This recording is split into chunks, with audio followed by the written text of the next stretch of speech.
మీరందరూ కలిసి ఇతన్ని గెలిపించాలి. మనకు గొడవలొద్దు.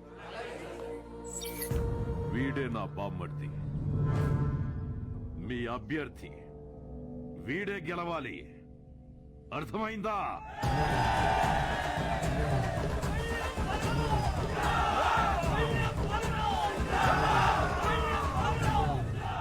కానీ ఇక్కడే కేంద్రం వీళ్లకి దిమ్మ తిరిగే షాక్ ఇచ్చింది. ఎన్నికల ప్రత్యేక అధికారిగా భువన్ కుమార్ ని నియమించింది. ఇప్పటికే కాశ్మీర్, ఛత్తీస్గఢ్, నాగాలాండ్ లాంటి సమస్యాత్మక ప్రాంతాల్లో పీస్ఫుల్ గా ఎలక్షన్స్ జరిపించి ప్రెసిడెంట్ అవార్డు అందుకున్న ఈ డైనమిక్ ఆఫీసర్ ఈ విశాఖపట్నం అతనే కావడం ఈ రెండు పార్టీలకి కంటి మీద కునుకు లేకుండా చేస్తుంది.